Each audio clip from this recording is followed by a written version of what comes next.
Aquí y Ahora Producciones presenta Hablemos de Salud. 26 años al servicio de la medicina preventiva. Producción y conducción, Ana María Forte. Columnista, el doctor Mariano Favaloro. Locución y presentaciones, Oscar Di Profio.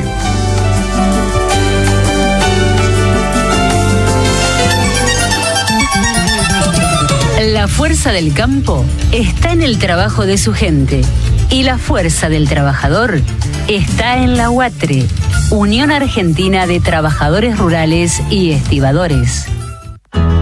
¿Te gustaría tener un emprendimiento gastronómico, de indumentaria, tecnológico o de otra cosa? No lo dudes. Alcanza tu sueño. Anímate a emprender. Entra en buenosaires.gov.ar/emprendedores y haz realidad tu idea. Buenos Aires Ciudad. Vamos, Buenos Aires.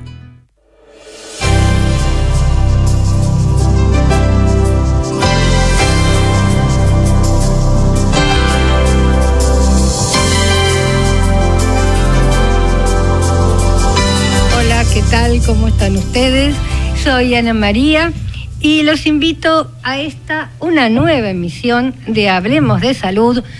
Realmente una mesa brillante, excelentes profesionales y seres humanos, y este programa fue armado gracias a sus inquietudes. Estamos como siempre con el doctor Mariano Favaloro, cirujano cardiovascular. Va a hablar acerca de las verdades del bypass. También con el doctor Ernesto Bersuski, traumatólogo ortopedista, médico consultor del Hospital Garrahan, y va a hablar acerca de columna, ¿no es cierto? Que, bueno, preocupa mucho a las mamás, ¿no es cierto? Cuando ven una desviación, una escoliosis, le dicen de origen idiopático, se ponen peor todavía. Y bueno, él nos va a contar todo por la experiencia realmente que tiene este profesional. También estamos con el licenciado Diego Castagnaro, que es coordinador de gestión de maestría en gerontología clínica de la Facultad de Medicina de Barcelona. Bien, y el doctor Diego Venegas Loyo, que es psicólogo, profesor titular de Interconsulta y Emergencia de la Universidad también de Barcelona, y trabaja con integrantes en el centro, integrantes de refugiados, ¿no es cierto? Nos va a explicar de qué se trata, un tema interesantísimo también, de ACNUR y YAPRA. También nos va a explicar qué significan estas siglas. Nos va a hablar acerca de un tema bastante preocupante, como son los suicidios, ¿no es cierto? Se pueden prevenir, cuáles son las señales, cómo se puede ayudar a la persona. Y yo una vez escuché decir a un profesional, cuando la persona dice me voy a suicidar, se termina suicidando. O sea, hay que escuchar las señales. Bien, doctor Mariano Favaloro, ¿cómo está usted? ¿Qué tal, Ana María? Buenas tardes, muy bien. Me alegro mucho, día lindo. Hoy sí, un día especial. Bueno. Tenemos una primavera, invierno y verano excelente. Todo junto. Yo digo, nos robaron las ilusiones y hasta las 4 estaciones. También. Bien, Mariano Favaloro. Bypass. ¿Quién fue el creador del bypass? Ahí entramos en un dilema muy grande, una discusión que sigue en el mundo y que pareciera no acabarse. ¿Por qué? Porque bypass se hace desde principios del siglo XX.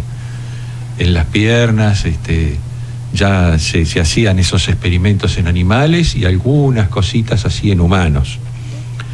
Después se empezó a utilizar en la comienzo de la década del 50 en el ser humano, en las arterias coronarias.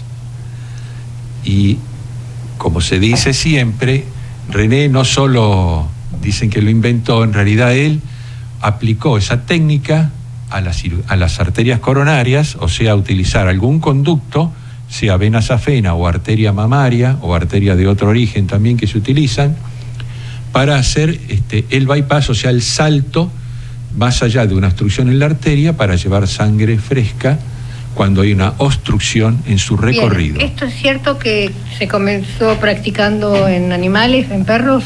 Sí, claro, sí, siempre se empieza en animales en general, por la, ¿viste? Lógico, Sí, es ¿no? lógico, sí. Una prueba. Sí. Bien. Porque si falla, por eso, no hay repuesto. Aclaremos que oscurecemos. Exactamente. Y todo, conejillos de la India que se decía antes, sí. la gatita, bueno, etcétera. Por eso, a pesar ¿Cuál de es los la función del detractores, bypass? es muy importante. ¿Cuáles son los detractores del bypass, dijiste? No. La función. La función del bypass, llevar sangre fresca. Bien. Más allá de una obstrucción en las arterias coronarias, sobre todo, que fue un recurso que René Favaloro lo estandarizó. Ese es el principal estandarte de René, que estandarizó esta técnica, la impulsó, la realizó hasta que logró demostrar que era muy útil y que se podía estandarizar esta técnica y salvar muchas vidas y mejorar la calidad de vida sobre todo. ¿Esto es una cirugía mayor? Súper mayor. Junto con la neurocirugía, es de las cirugías más complejas y más importantes. Bien.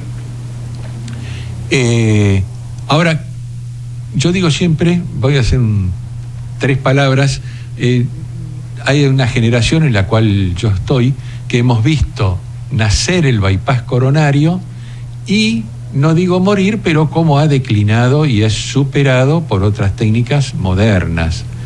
Y a eso vengo a explicar de alguna manera que digamos que no ha sido superado totalmente como cirujano. No vengo a rescatar ninguna cosa en especial, ni a luchar por nada que no sea que no se lo merezca, sino simplemente a poner las cosas en su lugar, como está ocurriendo en este momento. ¿Por qué digo poner las cosas en su lugar? Porque en fines de la década del 70 apareció un argentino que empezó con un catéter que tenía un baloncito de goma en la punta, a insuflarlo dentro de las arterias coronarias que tienen obstrucción y hacer la primera angioplastia. La gente ahora la imagina como la colocación del stent. No empezó como colocación de stent, sino que empezó como abrir la arteria. Lo que pasa es que esa arteria, al abrirla, se rompía y de alguna manera entonces se volvía a cerrar rápidamente. Entonces vieron que ese método le faltaba algo, no era tan bueno. Y entonces ahí apareció el stent. Y de ahí se mejoró todas las técnicas, se mejoraron los stent, la tecnología ayudó muchísimo. Aparte no es tan importante como el bypass, una colocación de un stent. Es menos invasiva. Así, claro. la parte técnica es esa. Sí, claro, sí.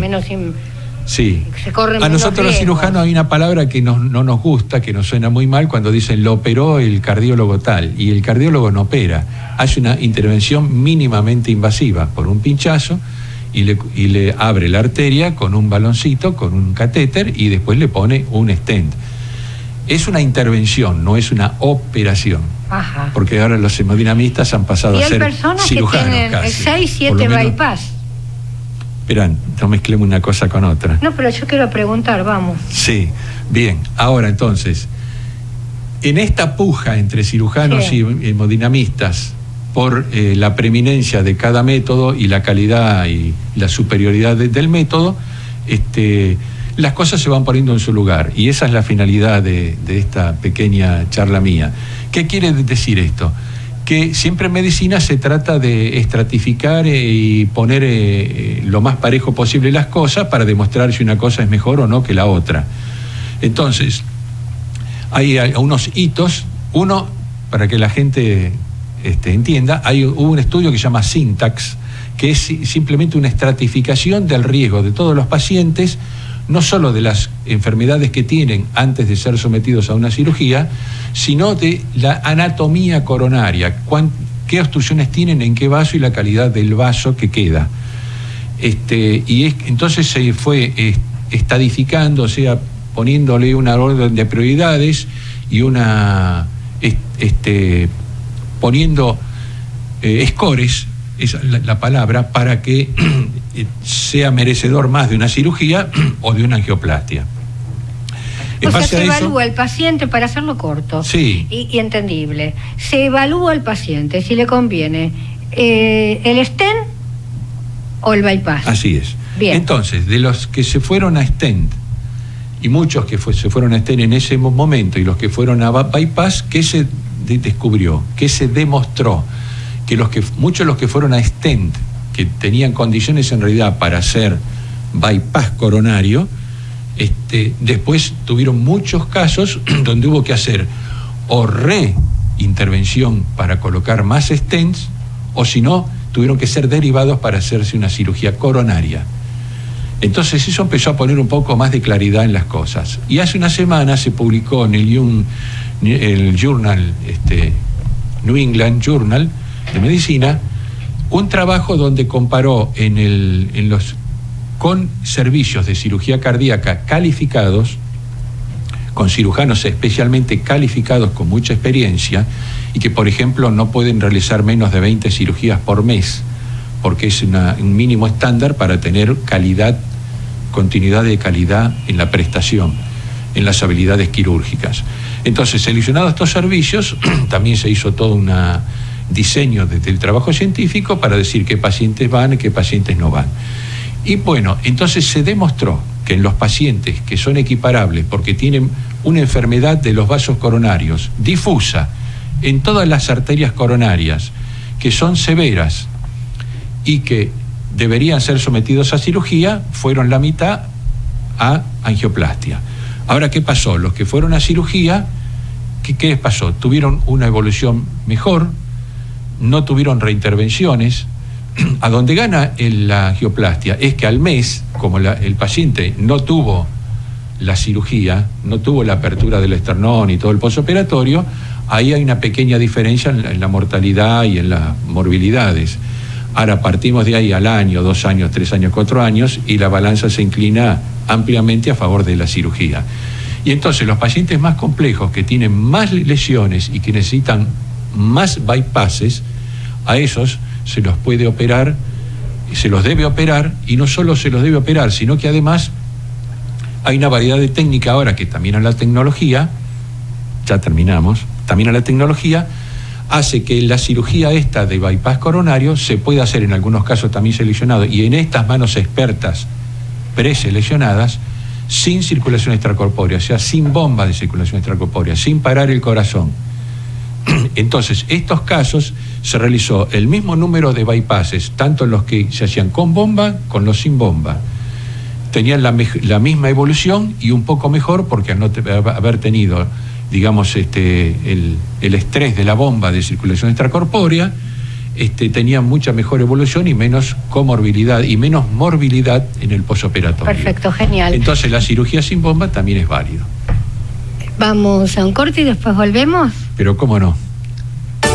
Señor empresario o profesional de la salud, la difusión de su producto o servicio a través de nuestro programa es el medio más eficaz para acceder al público. Comuníquese con el Departamento de Publicidad 154-989-0420. Casa Mario. Amplia variedad en artículos de librería, escolar y papelería comercial. Libros de textos, insumos de computación y equipos de oficina. Avenida Juan Bautista Alberdi, 6694 Capital. Teléfono 4-687-3320.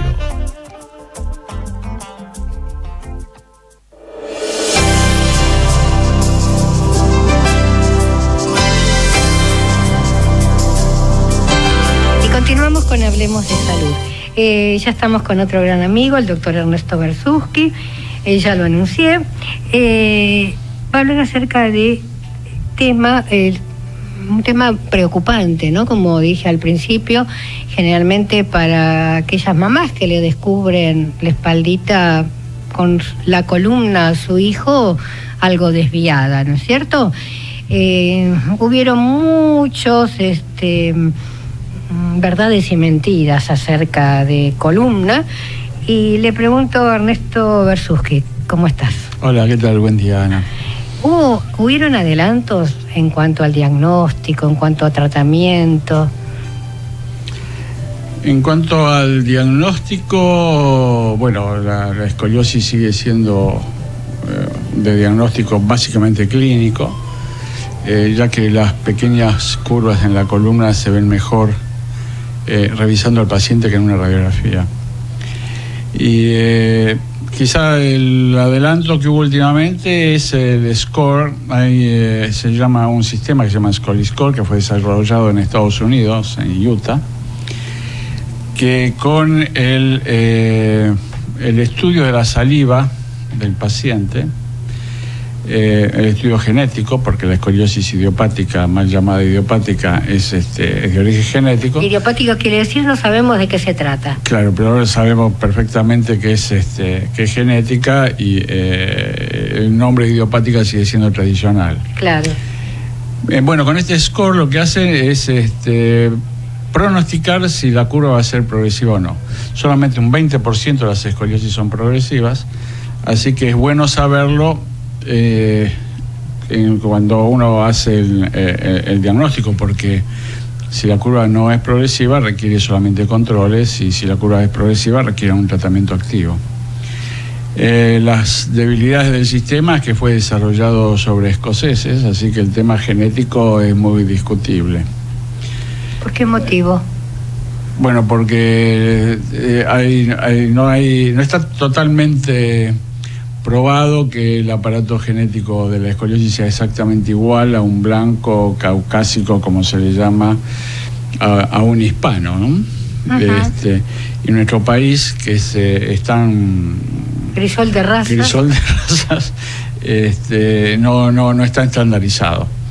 Además, los que producen este sistema no piensan exportar la tecnología, hay que mandar la saliva allá, lo cual tiene algunas implicancias en cuanto a que es un traslado de tejidos a través de fronteras, de todas maneras. ¿Y tienen el negocio asegurado? Y tiene el negocio asegurado, y además tiene alguna implicancia filosófica en cuanto que un país extranjero va a conocer cuál es el aparato genético de un argentino, digamos, como que Ajá. Es discutible. Ajá. Pero bueno, eso, de todas maneras, el sistema tiene sus limitaciones, pero digamos es lo más nuevo que hay en cuanto a diagnóstico, ¿no? Por ejemplo, cuando una niña o niño, ¿no es cierto?, tiene 5 años, ya ahí se pueden dar cuenta si va a ser una escoliosis progresiva. La mayor parte de las escoliosis empiezan después de los 10 años. Hay un grupo de escoliosis que empieza después de los 5, entre los 5 y los 8, que es la escoliosis juvenil. Es idiopática también, pero es juvenil. Como la escoliosis se agrava a medida que el chico crece, a los 5 años es mucho peor que a los 10, porque hay mayor crecimiento por delante. Entonces las curvas más graves, las que llegan realmente a deformidades más que severas, son las que empiezan más temprano. Cuando está cerca de la adolescencia puede ser una curva progresiva, pero en general es un poco más limitada, aunque sea grave. Uh-huh. Pero las curvas que comienzan en primera infancia, segunda infancia, pueden llegar a una gravedad realmente inusitada. Claro, yo te cuento mi experiencia personal. Yo creo que nací con escoliosis, pero a los 12 años me la descubrieron, ¿no es cierto? Y me decían, no, vos no hagas gimnasia por la escuela, ¿no? Porque tenés escoliosis. Bueno, es espantoso. Yo nací en el siglo pasado, aclaro, sí, está bien. Pero es espantoso. Realmente la escoliosis no tiene ningún tipo de limitación física. Al contrario. No, más aún. Yo tengo pacientes con escoliosis graves que son deportistas de alta competencia. Claro. Tengo una chica, digamos, curvas graves operadas. Tengo una chica que fue capitana del seleccionado de handball, campeona sudamericana. Tengo una paciente que fue medalla de plata, no operada, pero con una curva importante, que usó corsé, que fue medalla de plata en sable en los últimos Juegos del UNASUR. Digamos como que hay un chico que está operado que practica descenso en bicicleta por la montaña, que ahora vive en Austria, pues lo trasladaron allá para que se siga entrenando. Parece que los Alpes son mejores que los Andes para eso, porque era de Bariloche. Entonces parece que tenían un cerro mejor en Austria que el cerro Otto. Y es extranjero. Pero hacen vida normal todos, sí. Al contrario, yo les estimulo a que hagan deporte, que tengan una integración con el resto de la gente, aún operados, digamos, aún pacientes complejos. Bien, y mitos y realidades. Por ejemplo, en mi época, en el siglo pasado, se decía que era el problema de las maestras, porque llevaban, o sea, maestras no, estudiantes de magisterio, que llevaban esas carteras de que se usaban antes de cuero pesadas con todos los libros. Entonces, que eso producía precisamente una escoliosis. No, como dije en un principio de la charla, la escoliosis es de origen genético. Se da en el 3% de la población normal. Si alguno de los padres tiene escoliosis, es alrededor del 25%. Si los dos progenitores tienen escoliosis, es prácticamente todos los chicos van a tener escoliosis. Lo que se hereda es la condición de tenerla, no se hereda ni la gravedad ni la localización.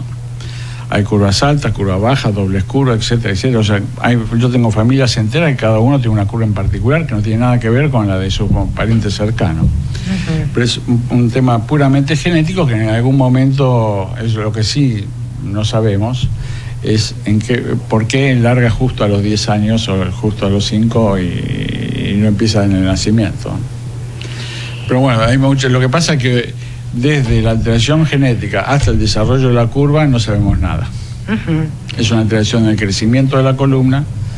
Como tú dijiste recién, el hecho de llevar un peso en forma asimétrica no tiene nada que ver con el crecimiento de la columna. La columna va a seguir creciendo de acuerdo a su aparato genético. Bien, el otro mito, hay que hacer natación. Bueno, yo tengo una diapositiva que se la muestro siempre a los papás que insisten con ese tema. En la diapositiva tengo especímenes de pescados con escoliosis, lo cual es una prueba irrefutable que la natación a los salmones no les sirve para nada. Hay salmones con escoliosis. Bien. Que lo tiran al agua. Cuando lo pescan, bien, los vuelven a tirar porque no se los compra nadie a los pescadores. ¿Y por qué?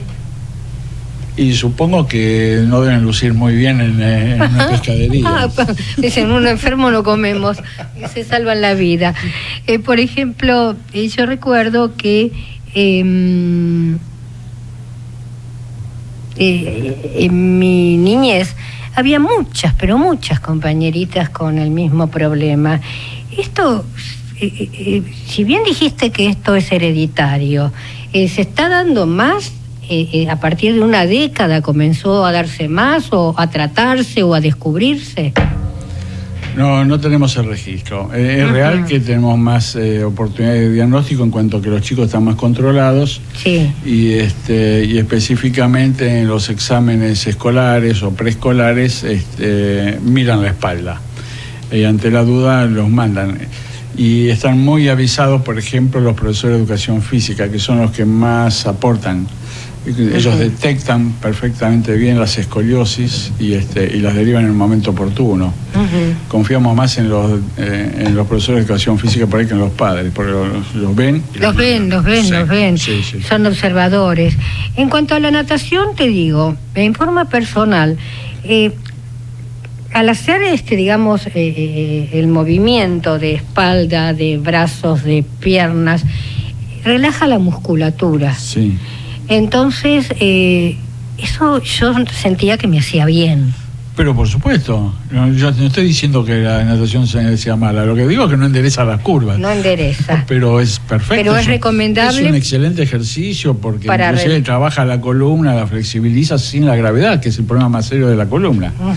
Hay que pensar que en los últimos 50.000 años el Homo sapiens no cambió su aparato genético. Sí. Y estamos viviendo el triple, lo cual es el triple que estamos, o cuádruple, que estamos viviendo que hace 50.000 años. Y ese esqueleto sigue siendo el mismo y el que más sufre son las caderas, las rodillas y la columna. Los hombros y los codos no tanto porque no sufren carga, pero todo lo demás que sufre carga fue, ponerle diseñado para vivir 25 años. Y ahora estamos pisando los 80 con comodidad. Así que al no haber cambiado nunca el aparato genético, la columna sigue siendo la misma. Y sus posibilidades son, después de una determinada edad, son bastante pocas. Tal es así que la discopatía, o sea, la enfermedad del disco, del disco intervertebral que va perdiendo agua a lo largo de la vida, comienza en el momento que uno terminó de crecer. Antes el diagnóstico se hacía a los 40, 50 Exacto. años porque se veían dos vértebras que estaban más juntitas que lo habitual, entonces uno dice, bueno, el disco está pinzado, eso es una expresión de la enfermedad discal. Pero resulta que ahora con la resonancia magnética se ve que empiezan a perder agua mucho tiempo antes. Ajá.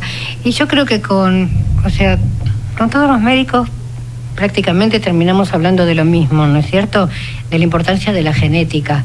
Y se está estudiando mucho la genética. Y quizá en un par de años o en una década se descubra el problema de columna, ¿no? Y se pueda solucionar. Yo estoy totalmente convencido. Sí. En el año 2004 el Congreso Mundial de Escoliosis se hizo en Buenos Aires y fue un cambio muy importante. En realidad los argentinos aportamos con poco, pero fue un cambio importante en cuanto a las cosas que se dijeron en ese congreso, y ahí es donde la genética pasó a un primer plano. Ajá. O sea, esto hace 12 años. Y otra cosa que a mí me llama la atención, ¿no? Que no lo sabía realmente, que podemos manejar psíquicamente, o sea, la genética, que tiene la parte psicológica, dicen que tiene un peso bastante importante. Por ejemplo, hay enfermedades... se escapa totalmente de mi área. Bueno, eso, como yo trato con tantos profesionales, ¿no es cierto? Por ejemplo, las enfermedades inmunológicas, ¿no? Hay enfermedades inmunológicas raras que se están tratando últimamente, que se está hablando, no tratando, como la fiebre mediterránea familiar. Se dice que si uno piensa que va a llegar al punto peor, nosotros manejamos nuestros genes, ¿está? Bueno, hay también una teoría, yo no me animo a desarrollarla, pero hay una teoría química química del cerebro, sí, de intermediarios químicos que se liberan en determinados procesos psicológicos. Eso no. Sí. A mí me encantaría avanzar, que avancemos en eso, porque es importante. Sí, está todo acá arriba. Totalmente de acuerdo. En nuestro cerebro. No es mi área. No podemos filosofar, ¿no es cierto? Bien, te agradezco muchísimo, como siempre, gracias, Ernesto. Gracias. Vamos a hacer un pequeño corte. Vamos la radio.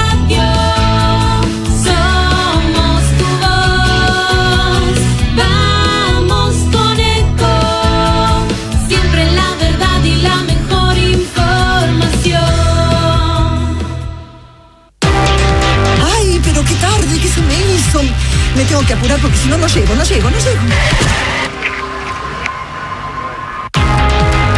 No, pero ¿seguro? ¿Qué problema? Bueno, vamos a encontrar una solución. Bancame ahí que en 2 minutos estoy con vos. Bueno, vos ahora te tenés que ir. Sí, pero yo quiero hablar de esto ahora. Cuando llegue a casa te llamo. 3 de cada 10 muertos en el tránsito son peatones. Cruzá siempre por la senda peatonal o esquina, respetando los semáforos. Allí, todos los vehículos deben darte prioridad. Luchemos por la vida.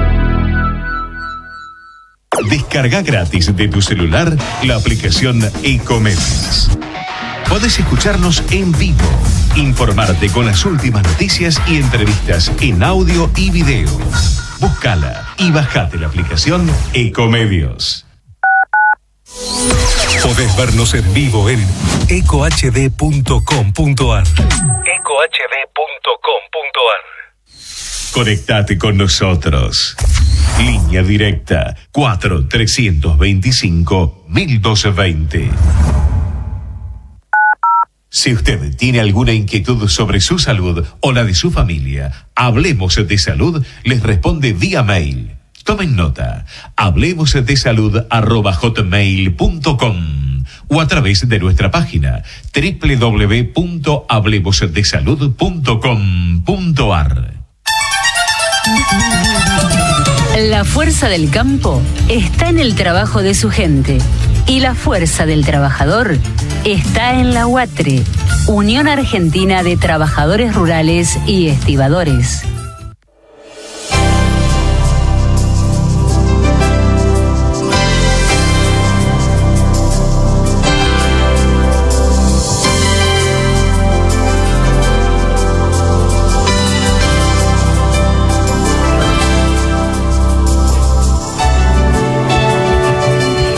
Continuamos con Hablemos de Salud.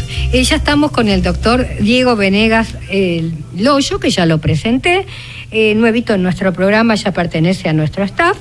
psicólogo y psicoanalista. Nos va a hablar de algo que realmente preocupa, ¿no es cierto? Él nos va a contar si hay más, por qué, cómo se trata. La palabra no nos gusta a ninguno, pero existe. Suicidio. Hola, buenos días. Buenos días. Bueno, primero, muchas gracias por la invitación. Es un placer estar acá. Bueno, el tema es como bastante grande y sobre todo bastante complejo, porque es como para los profesionales, para los psicólogos sobre todo, es como uno de los mayores miedos, si se quiere, ¿no? Pero creo que para todo profesional de la salud el suicidio nos pone frente a como una paradoja, una contradicción, ¿no es cierto? Nosotros estamos entrenados, formados para salvar la vida y estamos frente a la voluntad de alguien que no quiere salvar su vida, ¿no? Entonces es complejo incluso para los profesionales lidiar con una persona que es como que va en contra nuestra y de todo lo que siempre aprendimos y todo lo que siempre hemos hecho. ¿Y cuáles son, por ejemplo, las causas, digamos, que se repiten, ¿no es cierto? ¿O es variado? Una persona decide suicidarse por... Lo que pasa es que ahí hay un tema, yo no creo que haya dos suicidios iguales. Si bien hay una epidemiología del suicidio, digamos, y la criminología, sobre todo, ha investigado, digamos, las formas, las maneras, las condiciones, y se han investigado, incluso se llegó a postular en algún momento, hay quien lo considera así, digamos, una cierta personalidad o rasgos de personalidad que podrían ser... caracterizar a alguien que se suicida. Yo no creo que haya, no hay, digamos, yo adhiero a esta postura. No hay dos suicidios iguales, como no hay dos conductas iguales de cualquier especie en el ser humano. Por eso el suicidio es una conducta que se da por distintos motivos en distintas personas. Entonces, así puesto de esta manera, hay ciertos agrupamientos, digamos. No es lo mismo un suicidio en una depresión, digamos, donde uno ve un progresivo avance o deterioro, si se quiere, que nos va preanunciando que la cosa se va orientando para ese lado, que en otras estructuras de personalidad, que más afectas a los cambios, por ejemplo, de humor de un momento a otro, donde es más difícil prever esto. Porque, digamos, no es alguien que se quiere matar ni nada, pero sin embargo puede suceder en algún momento. ¿Y eso se da en adolescentes, en adultos? ¿Hay alguna estadística? Se da en todas las etapas de la vida. Clásicamente se ha asociado, salen más en los medios, así, los suicidios adolescentes, pero en proporción son los suicidios en la tercera edad los que son más numerosos dentro de la población, ¿no es cierto? Pero bueno, está distribuido, digamos, en todas las... ¿De pronto por la desatención social o familiar? Bueno, ahí hay una cuestión que me parece importante. Yo recién decía que no hay dos suicidios iguales, y en ese sentido, digamos, no hay dos conductas humanas iguales o que tengan la misma significación, y por eso nosotros, ¿qué es lo que hacemos? Investigar la significación de esto, investigar cuál es el sentido que tiene esta conducta, porque por un lado tenemos esta cuestión, ¿no? de la irreductible libertad del ser humano, ¿no? Digamos, una persona que es dueña de sí misma, ¿no? Por otro lado, lo que nos planteamos es lo siguiente: ¿cuáles son las posibilidades que tiene esa persona de elegir otra cosa, ¿no? Y ahí, entonces, lo que sí vemos es cómo podemos hacer para que esta persona pueda tener otras posibilidades, para que esa vida pueda elegir otros caminos que, digamos, que en ese momento a lo mejor no los puede ver. Yo creo que hay una cuestión que es muy importante y que es la cuestión de la trama social, y que son los vínculos y los lazos sociales afectivos que le dan sentido a una vida. O sea, los lazos sociales, digamos, la red, más allá de las redes sociales, digamos, más allá de las redes sociales electrónicas, las redes, digamos, los lazos sociales son como una red en muchos sentidos, red de contención, como la red del equilibrista del circo, digamos, que nos va a contener cuando nos caigamos, pero también la red que nos define quiénes somos y por qué estamos acá. Son los vínculos afectivos, políticos, organizacionales, son los vínculos familiares, los que nos definen en un cierto lugar y lo que nos dicen dónde estamos socialmente. Y es el vínculo muchas veces, por ejemplo, trascendental, a veces con la religión, a veces con una creencia, con una ideología, la que nos dice para qué estamos acá. Entonces es muy importante esto, digamos, la investigación y el trabajo con esos vínculos, con cómo estos vínculos pueden posibilitar o impedir que una persona... Por ejemplo, tenemos un anciano que, hipotético caso, que está internado en un geriátrico, ¿no es cierto?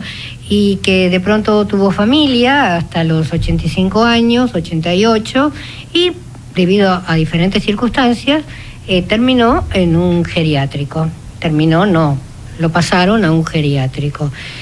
Tiene grandes posibilidades, más posibilidades que el que está dentro de su familia contenido. Ahí lo que yo vería, ahí hay un par de capas de problemáticas que tenemos, ¿no es cierto? Cuando recién decías esta cuestión, terminó en un geriátrico, ahí, digamos, me parece importante ver que en estas concepciones que nosotros tenemos sobre la tercera edad hay está permeada, está imbuida ya de una idea de que la gente ya pasó la vida útil, la vida económicamente productiva, y entonces son descartables para el sistema.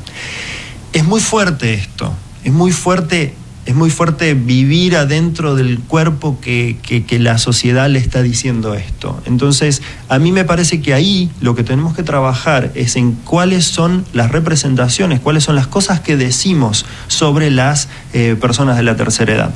Personas de la tercera edad, como podríamos tomar muchos otros grupos de los cuales decimos que no tienen el mismo derecho, el mismo acceso, las mismas posibilidades que el resto, ¿no? Minorías, grupos estigmatizados. Yo creo que en estas cosas que nosotros decimos como por ejemplo que están fuera, que ya no tal cosa o tal otra, vamos reproduciendo una forma de ver el mundo en el cual cierta gente no tiene lugar. Y me parece la realidad. Vamos a ser reales. Es la realidad. Porque como en otros países lo veneran a la persona mayor, en este país la dejan fuera porque la persona mayor no entiende de todo lo que es tecnología y no entiende de muchas cosas modernas porque es difícil de adaptarse. Entonces, de a poquito, en una reunión, vos ponés a una persona de 84, 85 años que está en una mesa con sus hijos y con sus nietos, y esa persona no puede hablar. Sí, ahí hay una cuestión. Yo creo que justamente me parece que tocas el punto que es importante, que es crucial ahí, que es la realidad. Yo creo que en lo que tenemos que trabajar es en que la realidad es lo que nosotros produzcamos como realidad. Entonces, en ese sentido, si bien sucede, si bien es parte de lo que vemos todos los días, como por ejemplo a la gente de la tercera edad tiene que vérselas con un discurso social en donde tienen muy pocas posibilidades, pero pensemos, por ejemplo, por tomar otro grupo, las mujeres tienen que vérselas todos los días con un discurso social que les dice que hay muchas cosas que no son para ellas y que no pueden hacer. Pero eso no quiere decir que tenga que ser así. Causa mayor rebeldía, nos potencian y pasamos por arriba de... Es que yo creo que me parece... Es la forma de potenciarnos, te hablo como mujer. Claro, es que yo creo que me parece importante pensar que esto que tenemos no tiene por qué ser siempre así. Digamos, que haya gente excluida no quiere decir que vayamos a decir que tenga que ser siempre así. Entonces, me parece interesante, pero me parece que es muy importante eso, justamente en el trabajo con la gente que, por ejemplo, con la gente que deprimida o con la gente que no encuentra otra salida más que el suicidio, justamente el trabajo está en poder pensar, en poder imaginar, en poder soñar que a lo mejor podría haber un mundo en el cual hubiera un lugar para ellos. Digamos, ¿cómo hago yo para pensar en que a lo mejor hay un mundo en el cual sí hay un lugar para mí? Por ejemplo, estoy en una depresión, vamos a suponer. ¿Cómo yo salgo? Porque yo pienso que soy un inútil, porque yo pienso que no tengo trabajo, porque yo pienso que mi familia ya no me viene a ver. ¿Cómo la sacamos? Bueno, a eso me refiero, algo práctico. Bueno. No, lo que pasa es que ahí, ¿no? ¿Cómo lo hacemos? Lo que hacemos en los tratamientos es ver de dónde, cómo es que se llega a ese lugar y cuáles son las cosas que dan sentido, que daban sentido a esta persona. Bien. Y a lo mejor, bueno, ahora habrá que ver cuáles son las cosas que pueden dar sentido, nuevos sentidos a esta persona. Totalmente. ¿No? Y ahí yo creo que hay una cuestión primero, una cuestión a ver o a estar muy alerta en las situaciones donde las personas se van aislando y van perdiendo sus vínculos, y justamente eso nos marca un camino a trabajar en la reconstitución de los vínculos, en el nuevo, digamos, cómo podemos armar otras formas de vinculación que sean significativas a través de grupos, a través de organizaciones, a través de distintos nuevos vínculos afectivos que puedan dar un nuevo sentido. Bien, vos sabés que se ha hecho un censo por la cantidad de suicidios que se produjeron en adolescentes en Necochea. Adolescentes. ¿Eso tendrá un porqué? ¿Puede ser que la droga los lleve a...? Bueno, lo que pasa es que hay una cuestión que está estudiada, digamos, o sea, que se ha empezado a estudiar hace muchos años, ¿no? Desde Durkheim, sociólogo en adelante, ¿no? Que investiga las causales del suicidio, que hay una correlación entre ciertos cambios sociales que dejan a la gente fuera del sistema, fuera del sistema, perfecto. ¿Sí? Y en el caso de los adolescentes que se van a incorporar a un sistema productivo, no encuentran un campo, si no encuentran un lugar, digamos, y se tiran por el balcón. La cuestión es porque eso es lo que estaban haciendo. Por ejemplo, ha habido épocas en las que mucha gente, me acuerdo de una especie de, digamos, de epidemia de suicidios que se dio en La Pampa húmeda, digamos, en Córdoba. Yo soy de Córdoba y eso lo veíamos en el momento en donde y se daba en el campo, ¿no? Sí. En el momento en donde los campesinos iban perdiendo sus tierras, ¿no? Sí. Y bueno, si uno ha sido formado y ha vivido toda una vida para vivir de esto y ahora le sacan lo principal. Yo te agradezco muchísimo. Entonces, bueno, la cuestión es trabajar sobre eso. Digamos, hay que trabajar sobre eso, muy bien. Muchísimas gracias por tu presencia. Vamos a hacer un corte.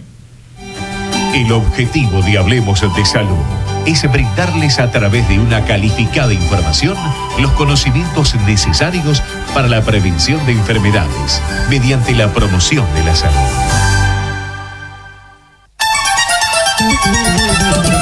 La fuerza del campo está en el trabajo de su gente y la fuerza del trabajador está en la UATRE, Unión Argentina de Trabajadores Rurales y Estibadores. ¿Hace tiempo que estás con ganas de tener tu emprendimiento con amigos, con tu familia o solo? No lo dudes, alcanzá tu sueño, animate a emprender. Entrá en buenosaires.gov.ar/emprendedores y hacé realidad tu idea. Buenos Aires Ciudad. Vamos, Buenos Aires.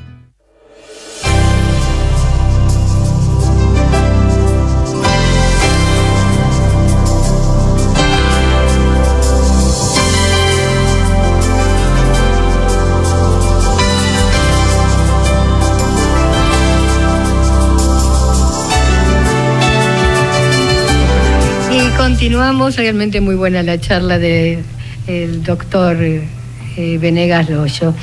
Continuamos con el licenciado Diego Castañaro, coordinador de gestión de maestría en gerontología clínica de la Facultad de Medicina de la Fundación Barceló. Nos va a contar, ¿no es cierto?, acerca de los 7 pecados capitales. Sí, hay pecados capitales. Y ya le puedo contar la anécdota cuando hablamos por teléfono. Obvio, Ana María, sí, total. A mí me habían pasado el nombre, pero ni médico ni nada, el nombre Diego Castañaro. Los 7 pecados capitales. Y dije, psicólogo. O un cura. Claro, yo enseguida dije, psicólogo. No me dijo nada que ver. No, está bien. Bien, bien. No, a ver, ¿qué es lo que pasa en gerontología? Sí. Y recién estaban hablando de estigmatizar a ciertos grupos vulnerables o minorías, en este caso las personas mayores. En el campo de la salud nos suceden algunas cosas que hay que corregir y por eso las denominamos los pecados capitales. La falta de diagnóstico, y hacer un tratamiento con falta de diagnóstico es malo, no conduce a nada. Un diagnóstico erróneo también, retrasa el impacto y la utilidad de un buen tratamiento. Le echan la culpa después al medicamento o al médico, al kinesiólogo, al equipo, pero en realidad lo que fue erróneo fue el diagnóstico. A veces por falta de tiempo, a veces derivás a un paciente mayor a una guardia y el de la guardia que te lo recibe te dice, ¿para qué me trajiste este caño? Esta estigmatización de la persona mayor, como que no tiene la posibilidad de ser atendido. Muchas veces los protocolos de tratamiento terminan hasta los 65 años. O sea, vos no podés ser, para no hablar mal de nadie en este país, en Gran Bretaña podés ser dializado hasta los 65 años. No hay un criterio biomédico, hay un criterio financiero. Tampoco están actualizados, o sea, ahora se dice que se va a vivir, no nuestra generación, pero... En Gran Bretaña son mucho mayores que acá, hasta los 100 años, o sea, que antes no existía la penicilina y la gente moría con una infección, ¿no? Exacto, a ver, si estamos todos con los temas del bicentenario, ¿no? Bicentenario de esto, el otro, nos retrotraemos 200 años atrás, la expectativa de vida era 40 años. Claro. Entonces, por la penicilina, por el acceso a agua segura, por mejores trabajos, por tener jubilación, por un montón de cosas, tenemos mayor expectativa de vida. Argentina es el país más envejecido y con más expectativa de vida de toda Latinoamérica, junto con Uruguay. Pero por eso queremos poner en foco aquellos errores, aquellas cosas que estamos haciendo mal, como para corregirlas. Otra es, por ejemplo, aquellas personas que internamos, recién estaban hablando sobre las internaciones geriátricas, ¿no? En un geriátrico. Entonces, muchas veces la internación prematura en una institución no es conveniente y es iatrogénica, no es bueno para la salud de esa persona, y a veces es porque la familia se asusta por las cosas que puede hacer el abuelo, el papá, el tío, y sin consultarlo lo manda a una institución geriátrica, que no son malas per se, pero todos queremos envejecer en nuestro rancho, para eso invertimos toda una vida teniendo un departamento, pero igual en Argentina estamos muy lejos de los niveles de internación geriátrica que puede haber en Estados Unidos, en Noruega, en Francia. Y también tienen otros tipos de establecimientos. También. Más accesibles a la población. Sí, y también, otros recursos también. Pero, por ejemplo, en Argentina uno piensa que las personas mayores, todos vivirían en geriátricos. No, solo el 2,2% de las personas mayores viven en establecimientos geriátricos en todo el país.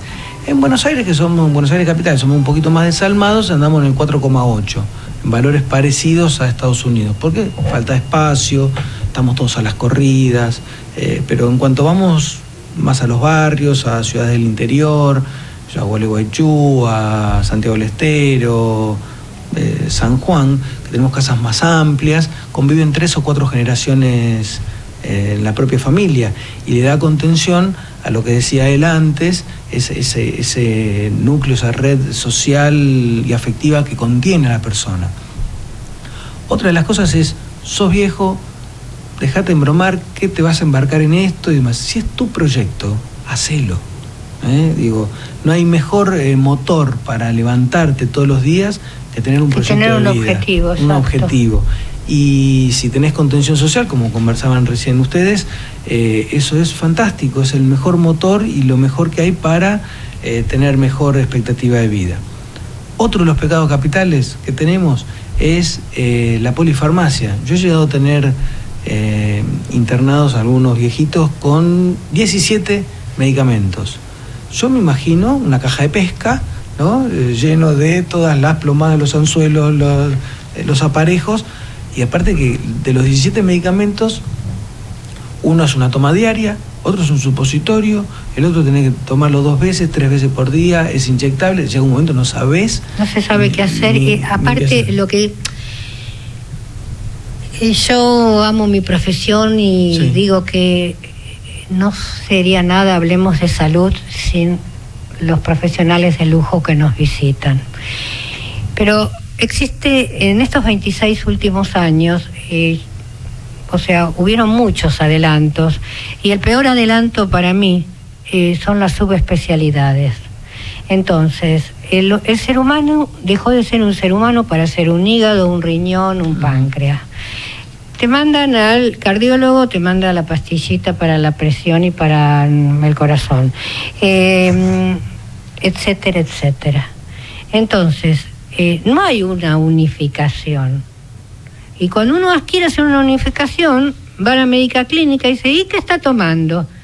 Y la persona mayor se olvida la mitad de las cosas, si no acompañada o con todo escrito. Uh-huh. Y quizá están submedicados, ¿no? Sí, o hipermedicados, que es peor. Hipermedicado, perdón, no sub. Claro, siempre es mejor sacar exacto, que hipermedicar. Exactamente. La Organización Mundial de la Salud te dice que más de 4 o 5 medicamentos al día ya es malo. Y aparte, insisto, para hacer el seguimiento... ¿Y por qué se lo dan? Eso es lo que yo pienso. Porque a veces te pasa que vos tenés el médico de cabecera, de PAMI, por ejemplo, exacto, y él te da 3 o 4 medicamentos. Pero después van a otro médico y a otro y no le cuentan al de cabecera que estás tomando esto. Claro. Y piensan que más es mejor. Claro, porque más medicamentos me curo. Sí. Claro. Sí. Y muchas veces te pasa que va la persona mayor con su hija y su nieto a la consulta, y si el médico no le da, el médico la atendió mal. Y exacto, no me dio nada. No me dio nada, fíjate este chanta. Exacto. Y no es así. Es un buen médico. Al contrario, es un buen médico. Dijo, no, también, te vamos a sacar esto y esto. Claro. Porque lo único que conseguís con esta anécdota que yo te decía, 17 medicamentos, es jorobarte el hígado, el estómago, uno es contraindicado con el otro, haces una ensalada rusa fantástica y no digamos, el que gana plata es el farmacéutico, pero el viejito no se cura con esto. Entonces hay que retirar medicamentos antes que dar otros, y eso es fundamental.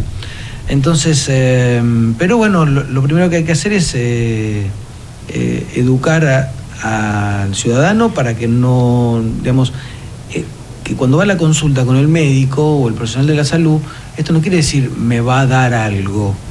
Te va a revisar. Ojalá no me dé nada, claro, y me enseñe a realmente tomar agua todos los días, claro, los 2 litros, comer sano, caminar, aunque sea 2 vueltas de manzana por la casa. Exacto. Por la casa no, por donde pueda. Las veredas. Exacto. Bien. Y vos pensás que todo lo que hace bien al corazón le hace bien al cerebro. Totalmente. O sea, que todo lo que decís vos de caminar bien, comer mejor, estar más saludable, también le va a hacer bien al cerebro y va a tener mejor expectativa de vida. Bien.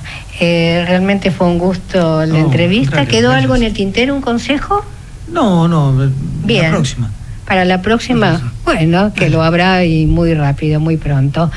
Bien, Mariano Favaloro, ¿alguna reflexión final? Y que muy cortita. Se están poniendo las cosas en su lugar y estamos llegando a un equilibrio y a tratar cada paciente individualmente, que es por lo más conveniente para él.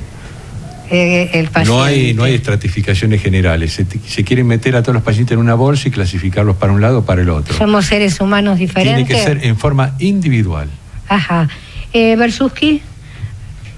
No, simplemente recordar que los niños deben ser examinados alrededor de los 8 a 10 años por no digo un especialista, el pediatra está totalmente facultado para hacer una detección temprana de la escoliosis. Uh-huh. Y no dejar supeditado esto a los tratamientos con natación, gimnasia y todo eso, que realmente a las curvas vertebrales no le hacen nada.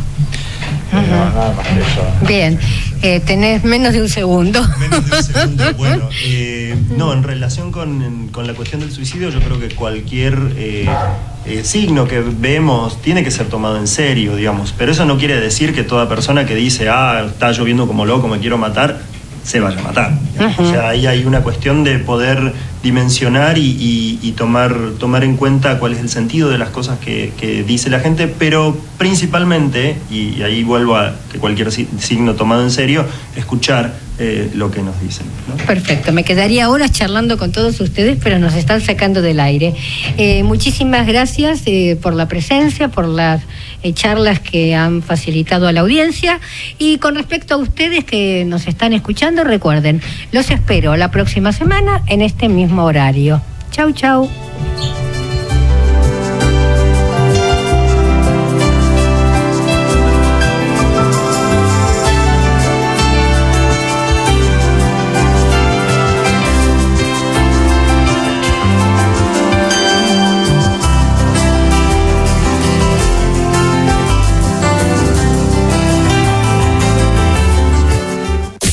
Desde Buenos Aires, transmite LRI 224, AM 1220, Ecomedios,